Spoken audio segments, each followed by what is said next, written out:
The notice Elias Crow nailed to the post outside the general store was written in neat, controlled handwriting, the kind a man learned when he spent years signing contracts worth more land than most men would ever see.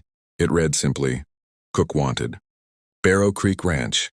Room, board, and fair wages. No mention of the fact that Barrow Creek sprawled wider than some towns. No mention that its owner was a widower with a reputation for iron silence. And certainly no mention that the man who lived in the big house at the edge of the valley hadn't heard a woman's laugh echo through his halls in nearly 3 years. Elias Crow did not believe in oversharing.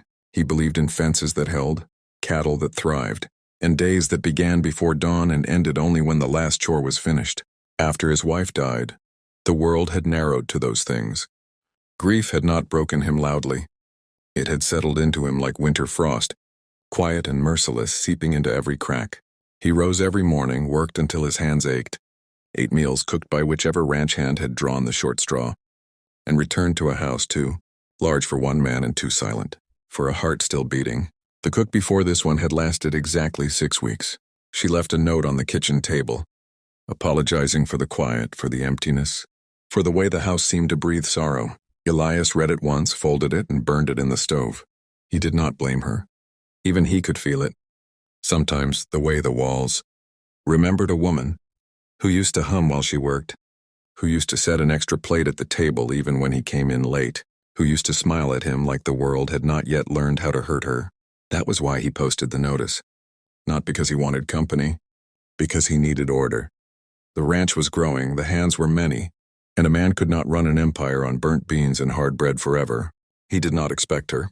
Clara Mae Whitfield stood on the porch of the Barrow Creek house with her son's small hand wrapped tightly in hers, dust clinging to the hem of her faded blue dress.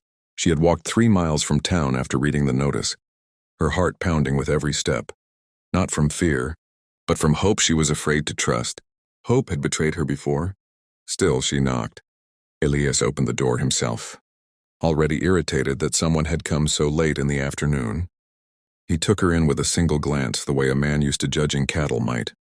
Thin but not weak, tired but standing straight. Her eyes met his without flinching, though he noticed how her fingers tightened around the boy's hand. "I saw your posting," she said. Her voice was steady, but there was something underneath it, an echo of nights spent worrying, where the next meal would come from. "I can cook, clean, keep accounts if needed." Elias frowned. "You got a child?" "Yes, sir." "I didn't post for—" "I know," she swallowed, lifting her chin. "But I won't be a burden. My son's quiet. And he helps where he can, and I work harder than most." The boy looked up at Elias then, wide-eyed, his face smudged with dust. Not begging, just watching. Something in Elias's chest tightened, sharp and unexpected. He stepped back before he could think better of it. "You'd need to stay on the property," he said gruffly. "Long hours. No nonsense." Clara nodded immediately. "We're not running from work, Mr. Crow." He hadn't given his name. That should have ended it. It should have. Instead, Elias found himself stepping aside, letting them in. The house seemed to hold its breath as Clara crossed the threshold, as if uncertain whether to accept her.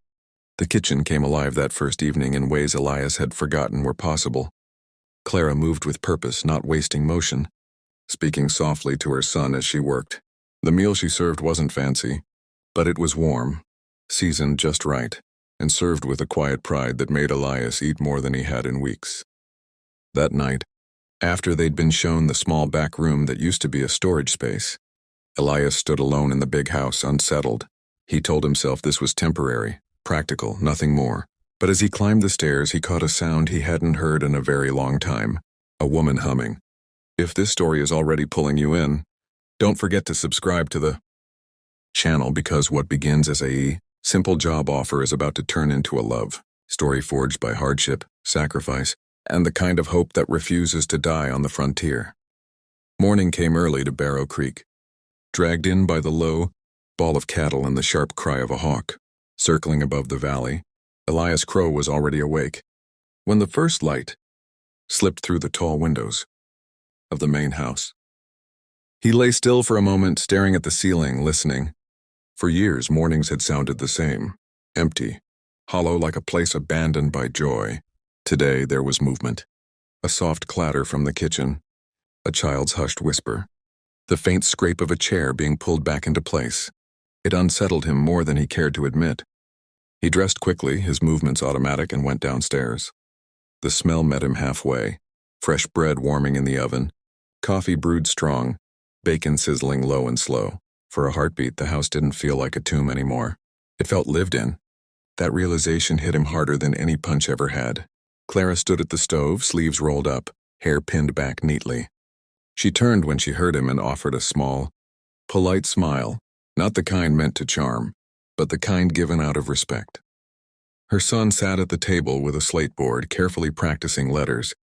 "Morning, Mr. Crow," she said. Elias grunted, unsure what to do with the tightness in his chest. He took his usual seat, noticing without comment that his plate was already set. The boy glanced up at him, eyes curious but not fearful. "This is Thomas," Clara said softly. "But he answers to Tom." Elias nodded once. "Eat up." The hands arrived soon after, filling the kitchen with noise. Boots thudding, chairs scraping. They stopped short when they saw Clara and the child. There were looks, surprise, curiosity, some disapproval. Elias caught them all. "She's the cook," he said flatly. "Anyone got a problem can take it up with me." No one did. Clara served without hesitation, moving through the room like she belonged there. And maybe, to Elias's surprise, she did. The men ate heartily, murmuring approval, and when they left, the kitchen felt quieter but not empty. As the days passed, Clara proved herself beyond question. The meals were hearty and consistent, the house clean but not scrubbed of its soul. She spoke little of herself, never complained, and paid careful attention to every instruction Elias gave. Tom stayed close, helping where he could, earning the quiet respect of the ranch hands with his eagerness. But Barrow Creek had long memories, and not all of them were kind. Whispers followed Clara when she walked into town once a week for supplies. Elias noticed the way shopkeepers paused, the way eyes lingered too long. One afternoon, he overheard two men talking low outside the saloon. "That her?" one muttered. "Widow took her in?" "Not a widow," the other replied. "That's the woman from Red Hollow. The one who ran." Elias stepped out before he could stop himself. The men went silent, color draining from their faces as they realized who stood behind them. "Mind your tongues," Elias said coldly, "or you won't." "To have them." They scattered, but the seed had been planted. That night, Elias found Clara sitting on the back steps after supper. Tom already asleep. The sky stretched wide and endless above them, stars sharp as pinpricks. "People talk," Elias said without looking at her. Clara didn't flinch. "They always do. You want to tell me why?" Silence stretched between them. Then she spoke, her voice low. "Because I loved the wrong man once, and I paid for it." She told him only what she had to, that Tom's father had been charming, then cruel, that leaving him had cost her everything she'd known, that she would do anything to keep her son safe. Elias listened, jaw tight. He understood loss, understood regret, and for the first time since his wife died, he felt something stir that wasn't pain. "You're safe here," he said finally. "No one will touch you or the boy, not while you're under my roof." Clara looked at him then, really looked, and something unspoken passed between them. Gratitude. Yes, but also something deeper, something dangerous. If you're feeling the tension grow, if you want to see how this promise will be tested, make sure you subscribe to the channel now, because the storm coming to Barrow Creek will change everything.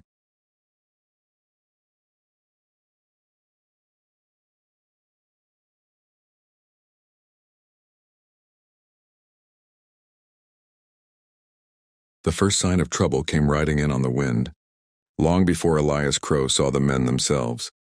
The dogs began barking low and uneasy, not the sharp warning they gave for coyotes, but a troubled sound that crawled along the ranch like a chill. Elias stood on the porch of the main house, squinting toward the far fence line where dust rose, in a thin brown ribbon against the afternoon sky. Riders, 3 of them, maybe 4, coming from the direction of Red Hollow. Clara was in the kitchen, kneading dough, her movements steady and practiced.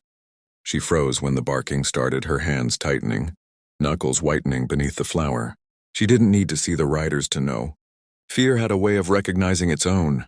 Elias turned just as she stepped onto the porch beside him. For a moment, neither spoke.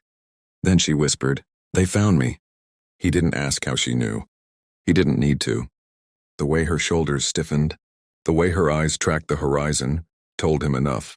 "You stay inside," he said. "I won't hide," Clara replied quietly. "Not anymore." Elias studied her, seeing not weakness but resolve forged by suffering. He nodded once. "Then you stand behind me." The riders reached the yard in a cloud of dust. 4 men, hard-looking, guns worn openly. The one in front dismounted slowly, a crooked smile on his face. "Well now," he drawled. "If it ain't Clara Whitfield. Thought you could disappear, did you?" Clara's breath caught, but she did not move. Tom appeared behind her, gripping her skirt. "This is private property," Elias said, his voice calm and deadly. "You're trespassing." The man laughed. "We're just here to collect what's owed." "There's nothing owed," Clara said. "I paid with blood." The man's eyes flicked to Tom and something dark passed through them. Elias stepped forward instantly, blocking the view. "You leave now," Elias said. "Or you don't leave at all." For a long moment it seemed the valley itself waited. Then the man spat into the dirt. "This ain't over," he said. "You can't hide behind him forever." They rode off, but the dust they left behind lingered like a threat. That night sleep did not come easily to Barrow Creek. Elias doubled the watch, posting men at the fences. Clara sat with Tom until he drifted off, then stood alone at the window, staring into the dark. Elias found her there. "They'll come back," she said without turning. "Then they'll answer to me," he replied. She faced him then, tears shining in her eyes. "Why are you doing this?" He hesitated. The truth felt dangerous. "Because no one stood up for my wife when she needed it," he said quietly. "And I won't make that mistake again." The words hung between them, heavy with confession. From that night on, everything changed. Elias became more watchful, Clara more guarded. And yet, something fragile and fierce began to grow between them. A bond tested by fear, by loyalty, by the knowledge that safety came at a cost. If you feel the danger closing in and want to know how far, Elias will go to protect the woman who walked into his life by accident. Subscribe now because the next part will push Barrow Creek to the breaking point. The attack came just before dawn when the world was gray and unsure of itself. A gunshot cracked through the valley, sharp and final, shattering the fragile peace Barrow Creek had tried to pretend it still had. Elias was on his feet instantly, rifle in hand, heart pounding not with fear for himself but with one terrible thought: the house. He ran hard, boots pounding the earth, shouting orders as ranch hands poured from bunkhouses. Shadows moved near the north fence. Quick and desperate, but Elias didn't chase them far. He turned back the moment he was sure they were gone, every instinct screaming that what mattered most was behind him. Inside the house, Clara stood in the hallway. White-faced but unbroken, Tom clutched tightly against her side. When Elias reached them, the sight hit him harder than the gunfire ever could. He dropped to one knee in front of the boy, checking him with shaking hands, then looked up at Clara. For a long second, neither spoke. Then Clara reached out and gripped Elias's sleeve, her fingers trembling. "They were serious," she whispered. "They won't stop." Elias covered her hand with his own, firm and steady. "Neither will I." In that moment, something shifted, quietly, irrevocably. This was no longer a job, no longer a favor. Barrow Creek was no longer just Elias's ranch. It was their refuge, and he would defend it like a man who had already lost everything once and refused to lose again. As the sun finally rose over the valley, Clara watched Elias walk the fence line, rifle slung over his shoulder, standing between her past and her future. For the first time in years, she allowed herself to believe that safety and maybe even love was possible again. And Elias, watching the house from a distance, knew one undeniable truth. The single mother who had answered his simple posting for a cook had become the most important thing in his life.